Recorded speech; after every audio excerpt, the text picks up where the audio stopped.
എൻ്റെ ഈ കയ്യിലിരിക്കുന്നത് കാണുമ്പോൾ മാങ്ങ പോലെ ഉണ്ടാവും, പക്ഷെ ഇത് മാങ്ങയല്ല കേട്ടോ. ഇതിന് നമ്മുടെ നാട്ടിലെ മുട്ടപ്പഴം എന്നാണ് പറയുന്നത്. ഞാൻ കുറേ കാലം മുന്നേ കഴിച്ചതാട്ടോ. ഞാനൊരു 8ാം ക്ലാസ്സിലൊക്കെ ഉണ്ടാകുമ്പോഴാണ് ലാസ്റ്റ് ഇത് കഴിച്ചിട്ടുണ്ടായിരുന്നത്. ഇപ്പോൾ കുറേ നാളായില്ലേ, അപ്പോൾ ഇത് കണ്ടപ്പോൾ ഞാൻ നിങ്ങൾക്കും കൂടി ഒന്ന് ഷെയർ ചെയ്യാമെന്ന് വിചാരിച്ചു കേട്ടോ. അപ്പോൾ ഇത് കാണുമ്പോൾ മാങ്ങ പോലെ ഉണ്ട് കേട്ടോ.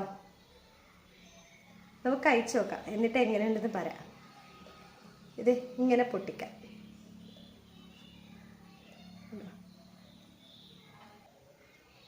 നല്ല ക്രീം ടെക്സ്ചറിലാണ് ഈ ഒരു സംഭവം ഇരിക്കുന്നത് കേട്ടോ.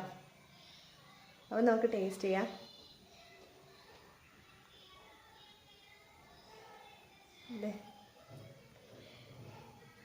ഇത് കുരുവാട്ടോ, ഇത് നമുക്ക് കഴിക്കാം.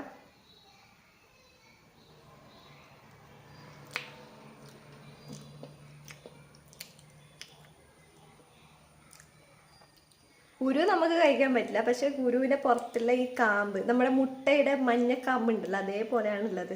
കാണുമ്പോൾ അതേപോലെയാണുള്ളത്. പക്ഷേ ടേസ്റ്റ് എന്ന് പറയുമ്പോൾ കഴിക്കുമ്പോൾ മധുരമാണ്, ഇറക്കി കഴിയുമ്പോൾ ചെറിയൊരു ചവർപ്പുണ്ട് കേട്ടോ. പിന്നെ ഇത് തൊണ്ടക്ക് പിടിക്കും. നമ്മുടെ മുട്ട കാമ്പ് കഴിക്കുമ്പോൾ ഉള്ളൊരു സ്ഥിതി ഉണ്ടല്ലോ, ഒരവസ്ഥ ഉണ്ടല്ലോ, അതേപോലെയാണ് എനിക്ക് തോന്നുന്നത് കേട്ടോ. ഒരു കറുത്ത കുരുവാട്ടോ ഉള്ളിലുള്ളത്.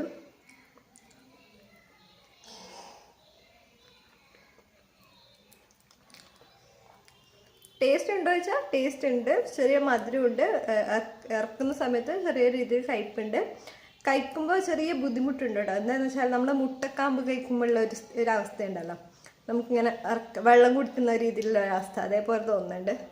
അതുകൊണ്ടായിരിക്കാം ചിലപ്പം മുട്ടപ്പഴം എന്ന് പറയുന്നത്. നിങ്ങളുടെ നാട്ടിൽ ഇതിനെ എന്താ പറയുന്നതെന്ന് താഴെ നിന്ന് കമൻറ്റ് ചെയ്യണേ.